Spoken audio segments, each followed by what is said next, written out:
बचपन, 55 और 95 हर उम्र के लिए यकसा मुफीद। मफाद आम्मा का आलम बरदार। जरूर सब्सक्राइब करें, लाइक करें, शेयर करें और बेल आइकन प्रेस करना न भूलें। Rabbani the scholar YouTube channel. Sabir Gauhar साहब यहाँ तशरीफ लाए, मैं उनसे गुजारिश करूँगा कि स्टेज पर तशरीफ लाएं। साबिर यहाँ सामने आ जाओ भाई, आ जाओ साबिर साहब तशरीफ लाएं। हर वक्त के बाद अब मैं आखिरी अवसर के बाद साबिर असद साहब उनसे गुजारिश करूँगा क्या आज इस बात की खुशी है लगा ली तो का जिक्र किया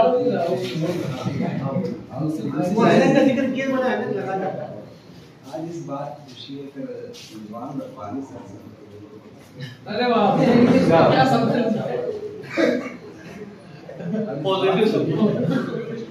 और इस बात का दुख है कि हमारे दरमियान में बोलने वाली आवाज क्या हमें से साथ अल्लाह पाक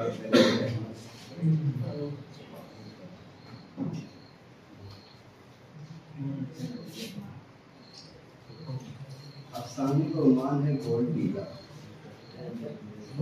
जोर से गोल्ड टीका, गोल्ड टीका,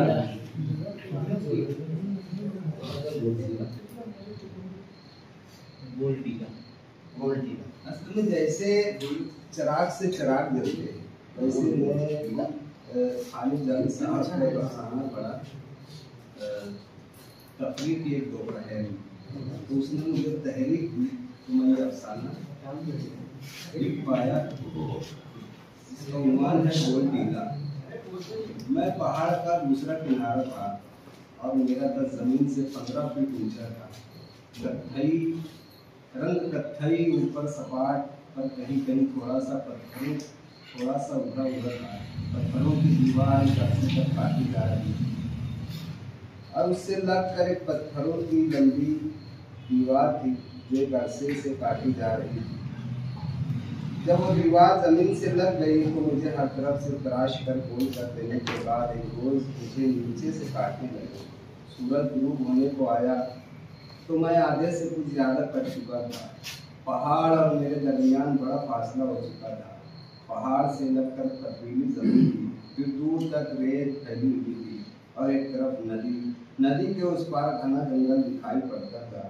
सूरज डूब गया तो मशीनें बंद हो गई।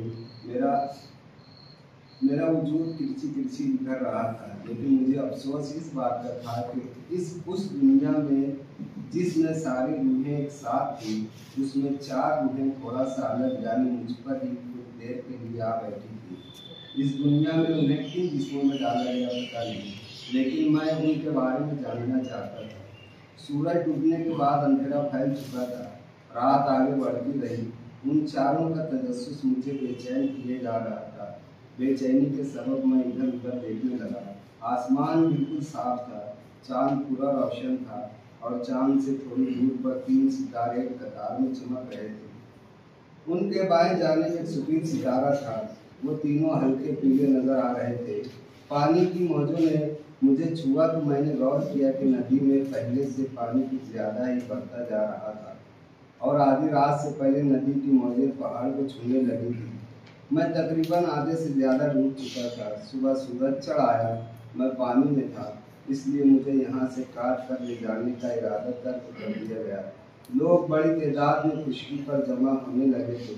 उनमें कुछ किनारे लहरों से खेल रहे थे। दिन गुजरते रहे, मैंने उन चारों के आने की उम्मीद छोड़ दी। साहिल पर रोज भीड़ हो जाया करती थी। कई बार मैंने लोगों को पानी में डूब कर मरते हुए भी देखा और कई बार साहिल से आती चीख पुकार भी सुनी। एक दिन 2 नौजवान तैर कर मुझ तक आ पहुँचे और मेरे सिरे को पकड़ कर ऊपर चढ़ गए। फिर एक और आया। कुछ देर बाद एक नौजवान और आया। वो चारों साहिल पर अपने साथ आए हुओं को हाथ हिलाकर जैसे ये कह रहे थे कि देखो हम यहाँ हैं। उस रोज़ मुझे मालूम हुआ कि मुझे गोल्ड टीला कहा जाता है। मैंने समझा कि वो चारों रूहें इन्हीं जिस्मों में डाली गई होगी। वो अगले ही पल बारी बारी पानी में कूद पड़े और तैर कर साहिल पर जा पहुँचे। साहिल पर पहुँचकर वो बहुत खुश दिखाई दे रहे थे। ये वो नहीं हो सकते, मैं बड़बड़ाया। सूरज सरक सरक कर अपनी रोशनियों के साथ कहीं गुम हो गया और भीड़ भी धीरे धीरे छट चुकी थी। आसमान बिल्कुल साफ था और चांद पूरा रोशन। चांद से थोड़ी दूर पर 3 सितारे कतार में चमक रहे थे और उनके बाएं जानिब एक सफेद सितारा था। वो तीनों हल्के पीले नजर आ रहे थे। हवाएं सर्द होती जा रही थी। तभी मैंने देखा एक शख्स पानियों पर चल कर मेरी तरफ आ रहा है और मुझ पर आकर ठहर गया। अभी कुछ वक्फा ही गुजरा था कि एक और शख्स उसको पत्तों की तरह पहाड़ से उतर कर मेरी जानिब आने लगा। मैंने उससे पहले कभी किसी को इस तरह पहाड़ से उतरते हुए नहीं देखा था। पहला शख्स जो पानियों पर चलकर आया था वो भी उस शख्स को देखने लगा जो पहाड़ की सीढ़ी से आ रहा था। अब मुझ पर एक नहीं 2 शख्स थे और दोनों बेचैन नजर आ रहे थे। वो कुछ देर बैठते और फिर खड़े होकर इधर उधर देखने लगते। हवाएं सर्द हो चुकी थी। नदी का पानी कभी कभी उछलकर मेरे साथ साथ उन पर भी आ गिरता। वो बेनियाज इधर उधर देखे जाते। रात गुजरती रही। चांद बादलों की ओर में छुपता और फिर रोशन हो जाता। जंगलों की सीम पे से एक काला आदमी आने लगा। वो भी उसे देखने लगे। काला आदमी भी पानी पर चल रहा था। वो लोग खामोश बैठे रहे। पहला शख्स एक सिंह देखते हुए बोला, हम 4 थे, वो कब आएगा? वो आएगा तभी हम मुकम्मल होंगे। पहाड़ के सिंह से आने वाले ने आह भरी और कहा, शायद हमने वक्त से पहले अपने बदन को छोड़ दिया, इसलिए एक साथ चारों इकट्ठे नहीं हो पा रहे। मैं उनकी बातों को गौर से सुनने लगा तो मुझे खुश्क पत्ते की तरफ पहाड़ से उतरने और पानियों पर चलने का राज मालूम हुआ और इस बात का यकीन हो गया कि ये वही हैं, लेकिन ये उस दुनिया से अलग दिखाई दे रहे थे जैसे मैं। काले आदमी ने पहाड़ के सवाल हुए शख्स से पूछा, तुमने अपने शरीर को किस तरह छोड़ा? वो कुछ सोचते हुए उसे गौर से देखने लगा और कहा, मैं आर्मी में था। एक रोज हमें हुक्म मिला कि हमें एक कमजोर मुल्क पर हमला करना है। हमने अपने वतन की मोहब्बत में दूसरे मुल्क पर पहले खूब बारूद बरसाए जिनसे आग के गुब्बारे उठे। लम्हों में इंसानी आज़ा कट कट कर इधर उधर बिखरने लगे। बसी बसाई बस्तियां मलबों में तब्दील हो गई और उन्हीं मलबों में कुछ लोग तक पर मर गए। जिन्हें जिंदा निकाला गया वो जिंदा रहने के काबिल नहीं रहे। हम बहुत खुश थे। उनके गल्लों को जला दिया, स्कूलों अस्पतालों को तहस नहस कर दिए और जब वो बेबस हो गए तो उनके घरों में बंदूकें तान कर घुस पड़े। उनके मर्दों के सीनों को छलनी कर दिए। आह गिरिया करती औरतों की सिमतें लूटी। बच्चों को जूतों के नीचे रौंद दिए। हम जीत गए और जीते हुए अपने मुल्क लौटे तो हम पर फूल बरसाए गए, इनाम इकराम से नवाजा गया। वो कुछ देर रुका और फिर कहने लगा, एक रात मैं बिस्तर पर लेटा और पलकें बंद की तो बच्चों की लाशें दिखाई देने लगी। औरतों की चीख व पुकार का शोर मेरे कानों में चुभने लगा। मैं कई रोज तक सो नहीं पाया। एक रोज तंग आकर अपनी बंदूक की नाली अपने माथे पर रखी और अपने बदन को आज़ाद कर दिया। वो इतना कहकर चुप हो गया। बहुत देर तक खामोशी छाई रही। उस खामोशी में मैंने हवाओं को बिखरते और पानी की मौजों में इर्तियाश पैदा होते हुए महसूस किया। काला आदमी बोलने लगा तो मैंने सारी तवज्जो उस पर मरकूज कर दी। उसने कहा, मेरी कहानी कुछ यूँ है। हमारे इलाके में कहत पड़ा हुआ था। सूरज की तमाज़त से ज़मीन की नमी खत्म होती चली गई। कुएं तालाब खुश्क होने लगे थे। बच्चे भूख से सूखने लगे और औरतें 2 रोटी के लिए छाती से दुपट्टे हटाने पर मजबूर हो गई। तो मैंने इलाके के एक अमीर के यहाँ 2 रोटी उजरत पर खुद को बेच दिया। पहले दिन मैंने खूब काम किया। अमीर बहुत खुश हुआ। शाम को जब सूरज फिसल गया तो उसकी बीवी 2 रोटी ले आई। वो मुझे देर तक देखती रही। मैंने रोटी ली और अपने घर की जानिब चल पड़ा। मुझे लौट कर वापस आना था। मेरी बीवी घर की चौखट पर बैठी इंतजार कर रही थी। मैंने आधी रोटी खुद के लिए रखी और बाकी बीवी और बच्चे के लिए ले आया। शबो रोज गुजरते रहे। अमीर की बीवी मेरे करीब होती गई। जब अमीर घर पर नहीं होता तो मैं और उसकी बीवी एक कमरे में होते। उसके लिए मुझे 2 रोटी अलग से मिल जाती। एक दिन अमीर ने मुझसे खेत पर चलने के लिए कहा। अमीर का हर काम मेरे सुपुर्द था। मैंने सवारी तैयार की और उसके साथ चल पड़ा। पहुंचते ही उसने कुदाल मेरे सामने फेंकी और एक सिंह को बताते हुए कहा, वहाँ गड़ा खोदना है। काला आदमी बगैर रुके कहे जा रहा था। जब गड्ढा पूरा हो गया तो अमीर ने लोहे की सलाख मेरे सर पर मारी। मैं अभी अभी गड्ढे से बाहर आया था और मैं बहुत थका हुआ था। सर पर हाथ रखकर कुछ समझने की कोशिश ही कर रहा था कि अमीर ने मेरे सर पर दोबारा पूरी कुव्वत से सलाख दे मारी। मैं गड्ढे के बिल्कुल करीब था और गड्ढे में जा गिरा और ऊपर देखने लगा। मेरी चीख मेरे गले में फंस रही थी। अमीर आहिस्ता आहिस्ता मुझ पर मिट्टी डालने लगा। काला आदमी इतना कह पाया था कि मैंने देखा कोई शख्स पानी में डूबता उड़ता मेरी सीने से चला आ रहा था। वो अपने आप को बचाने की पूरी कोशिश कर रहा था। पानी का बहाव तेज था।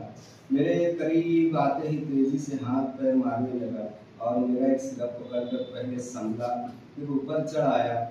वह इन तीनों से बेखबर अपनी बीती हुई सांसों को समेटने लगा। कुछ देर बाद साहिल की तरफ किसी को देखते हुए दरमियान में आकर बैठ गया। वो तीनों एक किनारे बैठे थे। दूसरा शख्स यानी जो पहाड़ की तरफ से आया था, उसने पहले वाले शख्स की तरफ देखते हुए कहा, आप कुछ बताएं, आप पर क्या गुजरी? वो आसमान की तरफ देखने लगा। आसमान बिल्कुल साफ था। चांद रोशन और चांद से थोड़ी दूर पर 3 सितारे एक कतार में चमक रहे थे, जो हल्के पीले नजर आ रहे थे। और वो शायद उनके दाएं जानिब विस्फोटित सितारे को देखकर बोला, अगर हमारा एक साथी और आ जाता तो। वो अभी इतना ही कह पाया था कि काला आदमी बोल पड़ा, उसे आने में हफ्ते महीने भी लग सकते हैं। उसके आने तक हमारा ठिकाना यही रहेगा। हाल आप अपने बारे में कुछ बताएं। वो शख्स जो अभी अभी डूबता उभरता यहाँ तक पहुँचा था, उन्हें न देख सकता था न उनको सुन सकता था। वो बस टिकटिकी बांधे साहिल की तरफ देखे जा रहा था। मैं उसके बारे में सोचने लगा तो ख्याल आया कि ये कहीं किसी हादसे के सबब नदी में गिर पड़ा होगा और इधर आ निकला। पहला शख्स कहने लगा तो मेरा ख्याल टूटा। मेरे मुल्क के राजा का जब जुल्म बढ़ने लगा तो मैं एहतजाज के लिए सड़क पर निकल आया। मेरे उठाए हुए परचम तले लोग जमा होने लगे। उनमें कुछ ऐसे थे जिनके दिए हुए टैक्स से राजा याशी में मुब्तला हो चुका था। कुछ बेरोजगार थे जिन्हें हर रोज नौजियत से गुजरना होता, और एक कलील तादाद उनकी थी जो राजा के झूठ से तंगा चुके थे। महंगाई और कर्ज से परेशान लोग रस्सी गले में डालकर पेड़ों से भटकने लगे थे। राजा पर उंगली उठाने मुल्क से गद्दारी माना जाने लगा था। हुजूम का शोर जब राजा के महल तक पहुंचा तो सिपाहियों का एक गोला एहतजाज करने वालों पर टूट पड़ा। किसी का सर फटा तो किसी का हाथ जख्मी हुआ और जिनके पैर टूटे वो सड़क पर ही पड़े रहे। कुछ सिपाही मुझे मारते हुए अपने साथ ले गए और जेल में बंद कर दिया। मैं 2 साल तक जेल में कैद रहा। फिर मुझे तंग काल कोठरी में डाल ले जाया गया। मेरे अतराफ नमक की गोलियां उड़ेल दी गई। दरवाजे पर ताला लगाकर उसके सामने एक और दीवार खड़ी कर दी गई।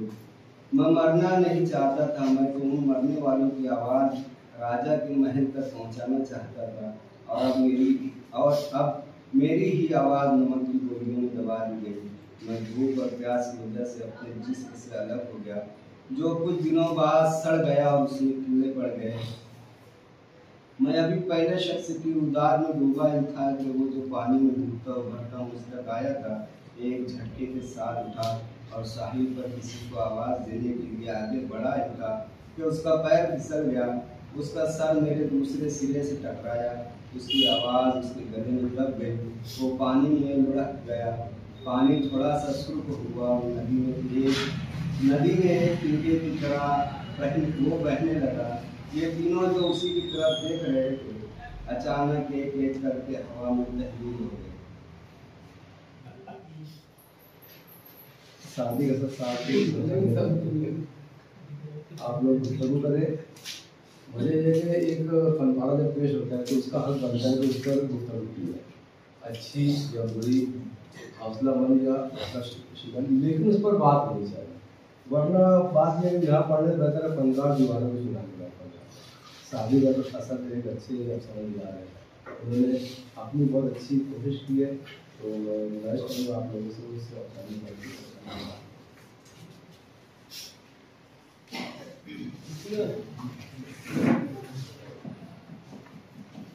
जहाँ तक मैं शादी का साफ हूँ, सुनते आए हूँ तो हमेशा वो सुखा मौजूद और जो बोलते हैं करंट यानी कि जो याद रहता है वो मौजूद लेकर आते हैं। अफसाना मैं समझता हूँ कि फलस्तीन में जो फिलिस्तीन में जो बर्बादी के पहाड़ तोड़े जा रहे हैं तो उसकी तरफ भी इशारा है। और अभी हाल ही में जो वहाँ पर अफसर थे, इसराइली फौजी अफसर, तो वो लोग जो जुल्म कर रहे थे, बच्चों को मार रहे थे वहाँ पर वे मतलब बोलना चाहिए कि ज़्यादती हो रही थी, तो ज़हनी इंतशार का शिकार वो लोग हो रहे हैं। यानी कि बिल्कुल जुनून की जैसी कैफियत और कुदरत का एक इंतकाम है। तो अफसाना मेरे को ये समझ में आया। उसके बाद उनकी हालात पर भी मैं समझता हूँ अफसाना गया। बहरहाल सादिक असद साहब का अफसाना तवील था, थोड़ा गुनगुन भी था, फिर भी मुबारक। सादिक असद 4 लोगों की खुदकुशी पर अफसाने की दुनिया और कैसे कैसे उनकी आवाज़ नहीं उनका तस्करा। इस अफसाने में खास बात है कि सादिक असद की ज़बान का आप लोग एतराफ़ करें यहाँ पर, तो बड़ी प्यारी ज़बान है, बहुत अच्छी ज़बान का इस्तेमाल किया और अपने साथ वो वाक़यात के साथ हमको बहा ले। हम पूरे मनाज़िर जो बयान करना चाहते थे हमारी आंखों के सामने से, जो कर्म बयान करना चाहते थे हम वो महसूस कर रहे थे, जो दर्द था वो भी हमको फील हो रहा था। तो मैं ही माध्यम उनको मुबारकबाद दूँगा कि 4 लोगों की हमारे पर खुशी है, उन्होंने जो अफसाने यहाँ पर पेश किया वो अच्छे ढंग से बुनाए, वाक़यात भी बुनाए अच्छी थी और पेशकश भी उनकी अच्छी थी। आवाज़ थोड़ी सी आहिस्ता सही लेकिन लोगों की समाज तक पहुँच रही थी। मैं साथ ही कहूँगा और गुजारिश करता हूँ और कोई बोले, जैसे इमरान है, नईम है, हमारे उसामा है, हारून अख्तर। अच्छा ठीक, डॉक्टर आप भी बोल सकते हैं।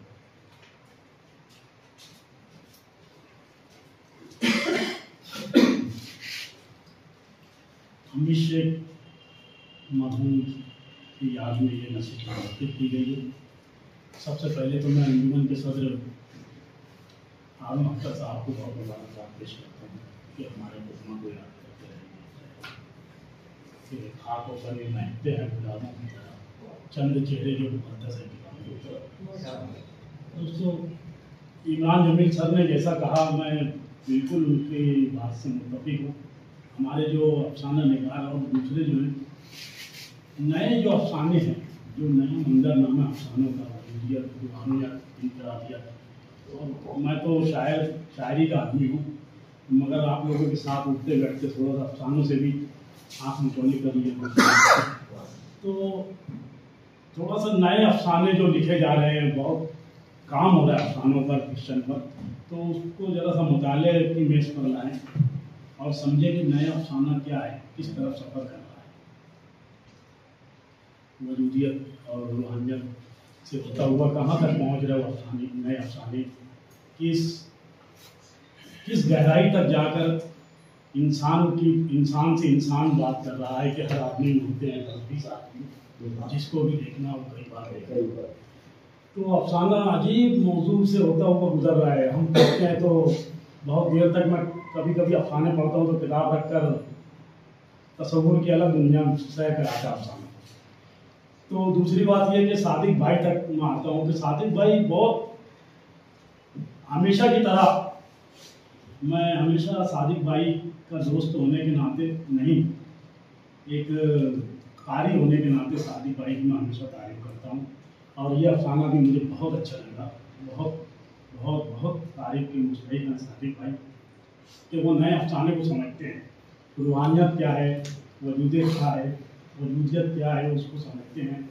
और ये अफसाना जो है, मैं जिस तरह दूसरे अफसाने पढ़ता हूँ तो ये अफसाना भी मैं बहुत देर तक उसी में मेरे अंदर घूमता रहा। मैं बहुत मुबारकबाद पेश करता हूँ कि रूहानियत को लेकर इन्होंने बहुत आगे तक का सफ़र कर दिया है और दुनिया को रूहानियत के ज़रिए अपने शिकंजे में लेने की कोशिश की है।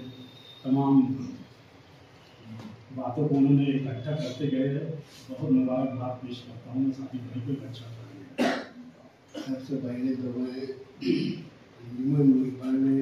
अदब के जो अरकान हैं, जिम्मेदारान ने उन्हें मुबारकबाद दूंगा कि उन्होंने अपना सिलसिला मौकूफ नहीं किया, बल्कि आज से उर्दू मीडिया सेंटर में उन्होंने अपना मुस्तकिल क़याम यहाँ पर मुझसे 2 हफ्ता 3 हफ्ता पहले हारून अख्तर साहब ने मुलाकात की और ये कहा कि हमारा ऐसा ऐसा मसला है कि हम तकरीबन 25 सालों से यानी हर महीने के दूसरे शनिचर को अपनी महफिल रखते हैं, लेकिन हम लोगों को कहीं ना कहीं कुछ ना कुछ तकलीफ आती है और हम लोगों को जगह बदलना पड़ता है। तो हम लोग ऐसा चाहते हैं कि हमारे लिए कोई एक मुस्तकिल ठिकाना चाहिए।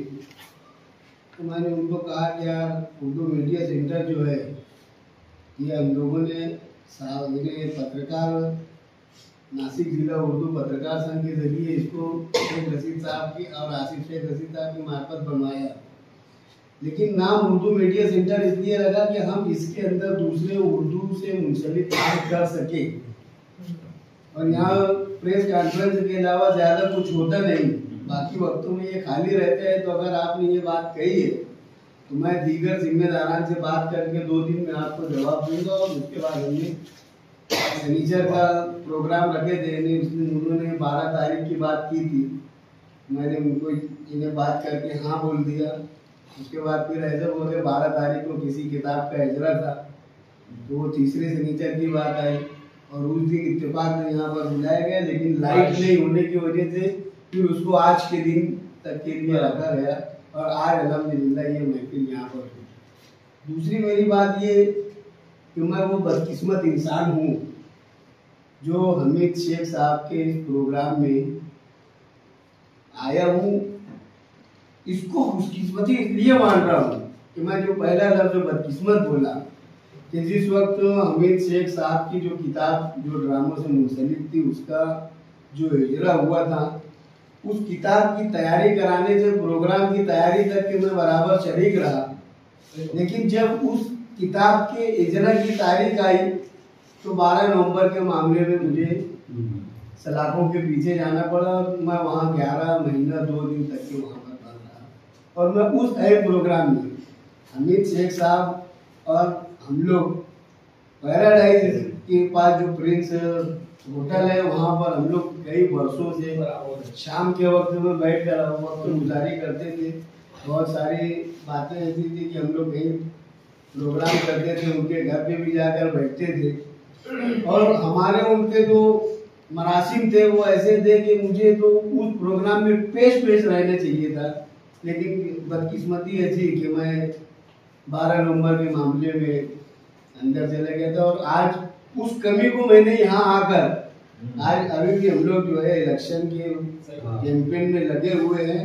एक मीटिंग खत्म हुई है, मैं इनको फोन लगाया, इन्होंने फोन रिसीव नहीं किया।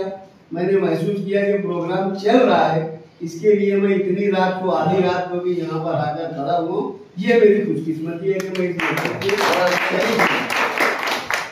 जिस मकसद के लिए मुझे ताहिर अंजुम सिद्दीकी साहब ने यहाँ पर खड़ा किया है, साजिद असद या सादिक असद, इनका जो गोल टीला अफसाना अभी मैंने सुना, मैं ऐसा महसूस कर रहा था कि जिस गोल टीले का तस्करा इन्होंने अपने अफसाने में किया है, मैं उस जगह पे मौजूद हूँ। जिस तरीके से अभी 1.5 महीना पहले हमारे यहाँ जब गिरना नदी में पानी आया और एक टीले के ऊपर 15 लोग वहां पर जमा थे और उनको हेलीकॉप्टर से निकाला गया, और पल पल जिस तरीके से सोशल मीडिया के ऊपर उसकी खबरें आ रही थी और ऐसा लग रहा था कि हम घर पे भी रहते वो महसूस कर रहे थे कि हम वहां पर मौजूद हैं।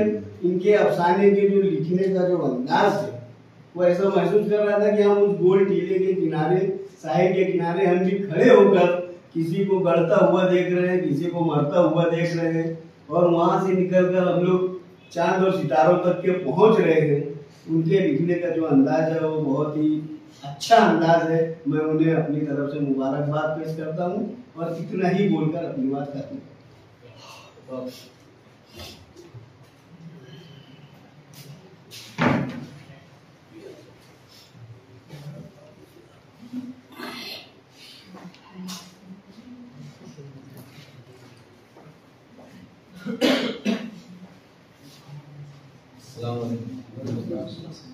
मैं इनकी शायरी भी सुना हूँ, सादी के साथ और कमाल के शेर होते। अब कुछ मेरे शेरों की भी इस्लाह की है, कमाल की है, बाहर पे भी उबूर है उनको। नाम इतना प्यारा है, सादी का सच्चा शेर है। सच्चा शेर, सादी के में सच्चा, असद ने शेर। अब मैं इन्हें ऐसा लग रहा था ना, मैं मेरी जो उम्मीद थी, जैसे अब बारी आ गई दिलीप कुमार साहब, तो कई जुबान पे उबूर थे, मगर मेरे ख्याल से बम्बईया लैंग्वेज उन पे सूट नहीं होती। अपन बोल रहा है, इन्हें एक म्यार था उनका।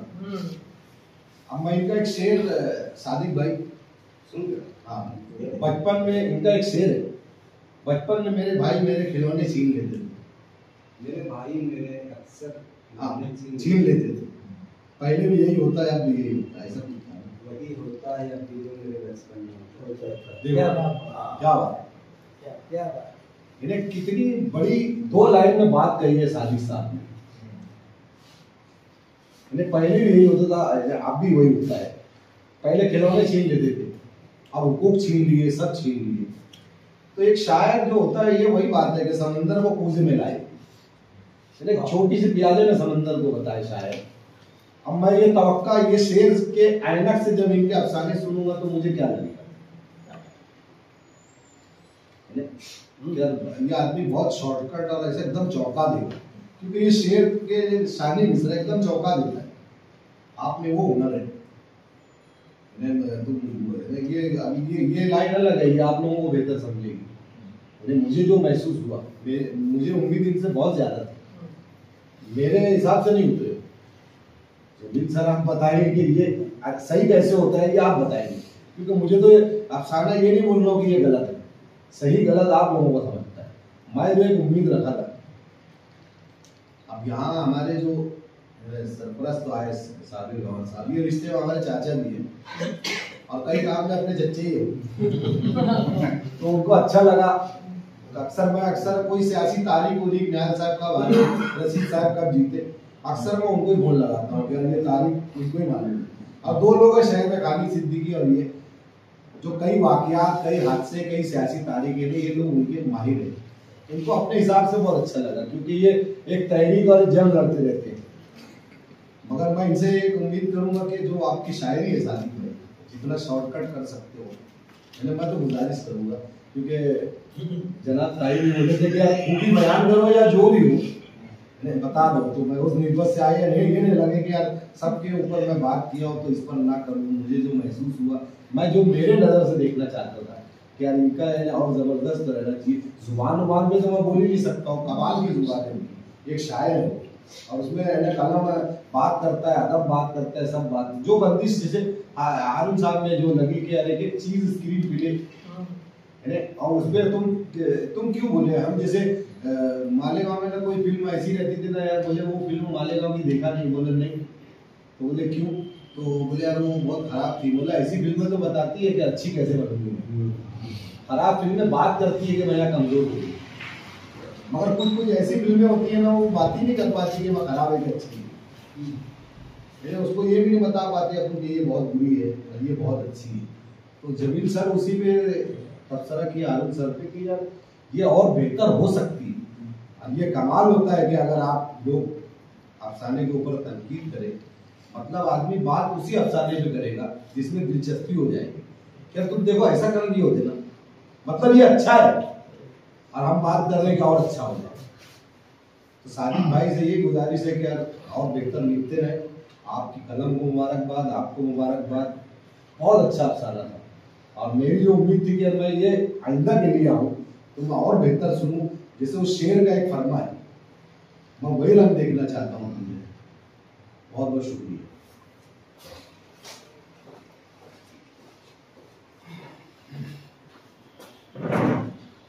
साथी का सब